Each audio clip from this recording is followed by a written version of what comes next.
Tu sais, avec ce que j'avais vécu comme injustice, quand j'étais parti un jour en cours, euh, je n'avais plus vraiment confiance à la justice québécoise.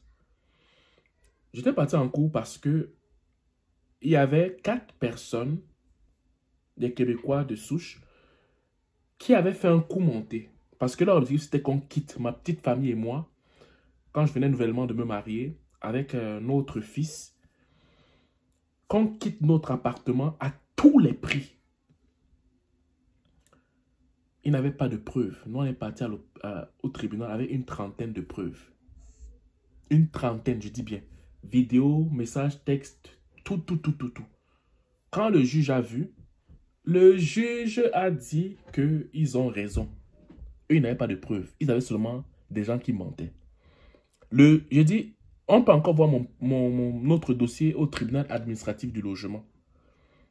Le bailleur s'est arrangé avec les locataires afin qu'on sorte de là. Parce que pour eux, ils jugeaient que les Noirs ne peuvent plus rester là. Après maintes intimidations, ma femme était enceinte. Maintes intimidations, quand je ne suis pas là, ils intimident ma femme. Quand je suis là, ils essaient de faire des bruits. Quand on se lave, ils ouvrent. Je veux dire, je n'avais plus confiance à la justice québécoise. Après, j'étais traumatisé. Mais quand je lis, par exemple, un employeur condamné à verser 30 000 $ à 2 travailleurs temporaires qu'il poursuivait. Donc, je veux dire, les employeurs poursuivaient 2 travailleurs temporaires, mais ça se retournait contre eux. C'est eux maintenant qui devaient 30 000 $ aux travailleurs qu'ils poursuivaient. Et pour ça, je dis merci à la justice québécoise. Et je comprends maintenant pourquoi, quand tu fais affaire avec certains avocats, ils te demandent qui est le juge.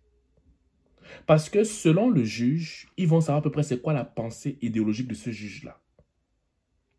OK?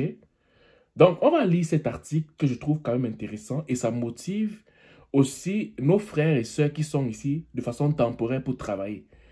Et même ceux qui sont résidents permanents, citoyens canadiens, mais immigrants, il faudrait savoir que vous avez des droits. Parce que des fois, quand l'employeur te met la pression, tu as l'impression que tu n'as pas de droits.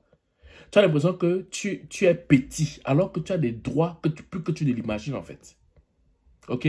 On va lire l'histoire. C'est un employeur condamné à verser 30 000 $ à 2 travailleurs temporaires qu'il poursuivait. Une entreprise de Québec réclamait des milliers de dollars à 2 travailleurs étrangers temporaires recrutés au Brésil, disant avoir subi des pertes financières à cause de leur démission. Ça commence bien. Ils ne vont pas dire pourquoi ils ont démissionné. Hein? OK? On va continuer. À cause de leur démission. Déboutée en cours du Québec, l'entreprise devra plutôt verser elle-même.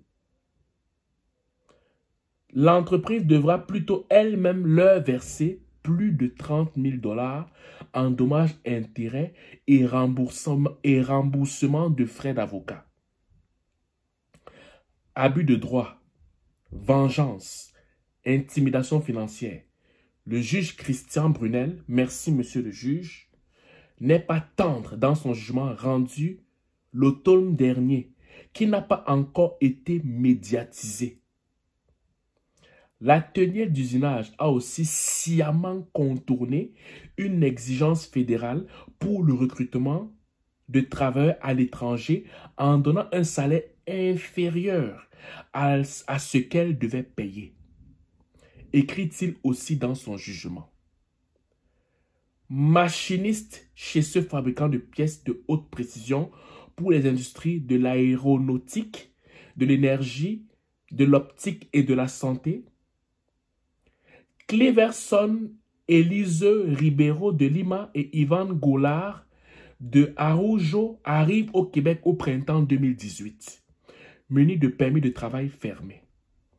Plusieurs mois après leur démission, l'atelier d'usinage leur réclame au total plus de 100 000 $, disant avoir subi des pertes de revenus importantes en raison de leur départ.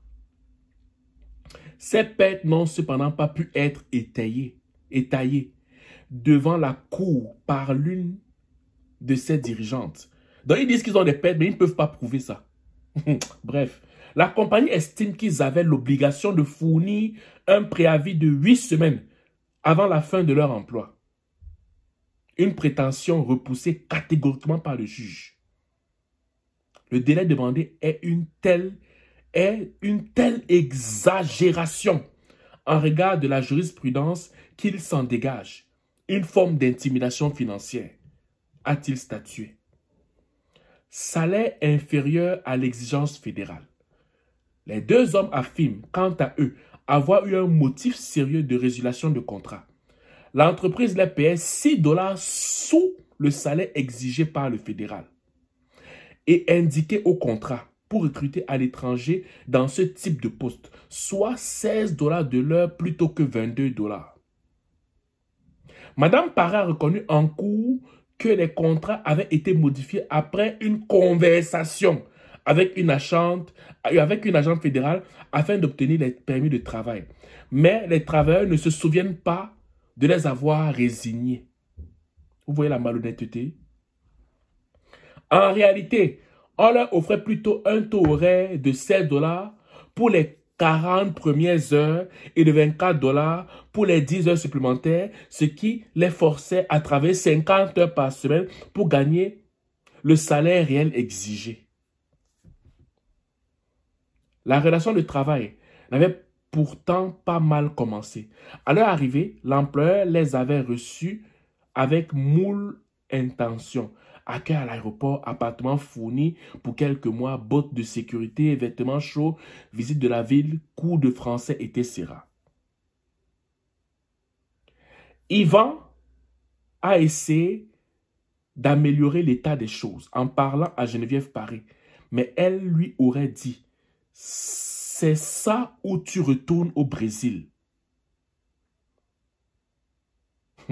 Selon ce qu'on lit dans le jugement, il a travaillé durant 15 mois, puis a donné sa démission en juillet 2019. Après son départ, il a soumis une réclamation pour salaire impayé à la Commission des normes, de l'équité, de la santé et de la sécurité au travail, CNESST, qui a conclu une entente à l'amiable avec l'entreprise en octobre 2020. La plupart des détails de cette entente reste confidentielle, mais on a appris en cours que l'enquête de la CNSST avait porté sur des salaires impayés pour au moins 4 travailleurs brésiliens. Des chèques ont été émis avec la mention rétro, mais sans être expédiés. Bref. Monsieur de Araujo s'est donc rendu sur place. Et l'autre dirigeant d'AMEC, Éric Morin, lui a dit « Écoute, dépensez pas trop vite cet argent, en précisant que celui-ci retournerait bientôt dans les coffres de l'entreprise. » Son collègue Cleverson, Eliso Ribeiro, qui a démissionné en août 2020, a lui aussi reçu un chèque avec la même mise en garde. C'est à ce moment que le mécontentement d'AMEC, comme l'écrit le juge Brunel, s'est manifesté. Le 18 octobre 2020, l'entreprise envoie une mise en demeure aux 2 travailleurs, réclamant à chacun un chèque de 50 000 $, avec paiement exigé avant le 23 décembre. Les 2 travailleurs ont rapporté avoir été anéantis. Proche de Noël, avec un bébé sur les bras, pas de famille ici. Je ne connais pas le système judiciaire non plus, a témoigné Ivan de Araujo. Je ne savais pas quoi faire. Il dit s'être endetté sur une carte de crédit pour payer un avocat.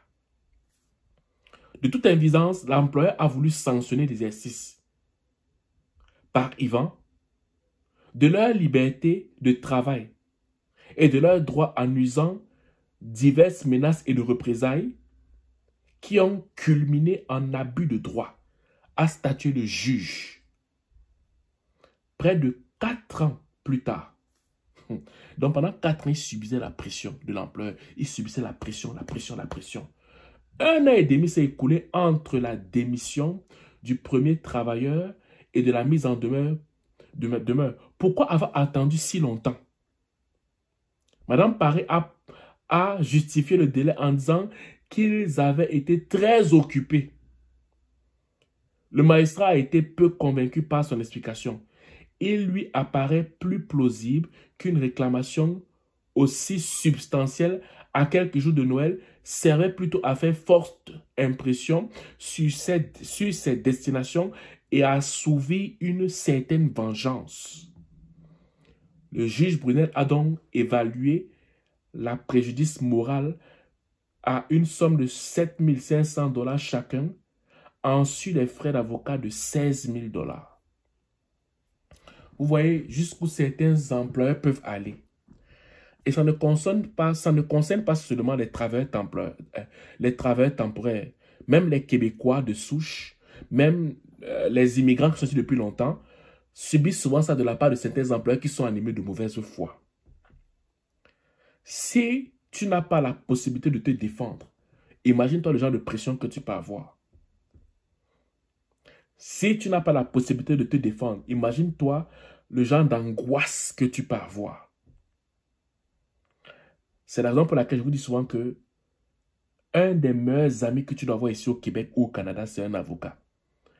Ça peut coûter cher, mais parmi les épargnes que vous faites dans votre maison, c'est important de mettre un peu d'argent de côté pour te défendre. Parce qu'il y a des gens qui n'ont pas de sentiments. Ça peut être ton voisin un jour qui va trouver un argument bidon. Ça peut être ton employé, ça peut être n'importe qui. Donc, si tu ne fais pas preuve de sagesse, tu te retrouves dans une situation où, à un moment donné, il risque d'être trop tard pour toi. Donc, je fais cette vidéo pour te sensibiliser. Si tu es travailleur temporaire, n'accepte pas tout. Mais il faut aussi savoir que te défendre a un prix. Parce qu'ils savent que tu es travailleur temporaire et certains profitent du fait que tu n'as pas d'argent pour te défendre, pour te coller n'importe quoi. Et je n'imagine même pas beaucoup de gens qui ont subi des choses. Ils savaient qu'ils ne pouvaient pas se défendre. Ils étaient obligés d'accepter certaines choses en fait. Donc, cette vidéo a pour but de te sensibiliser et te permet de garder le sang-froid parce que la justice est possible ici au Québec. Ok? Mais des fois, ça a un prix. Voilà. J'espère que cette vidéo va te sensibiliser. Sur ce, je te souhaite de passer une excellente journée ou une excellente soirée, dépendant du lieu où tu m'écoutes. Ciao.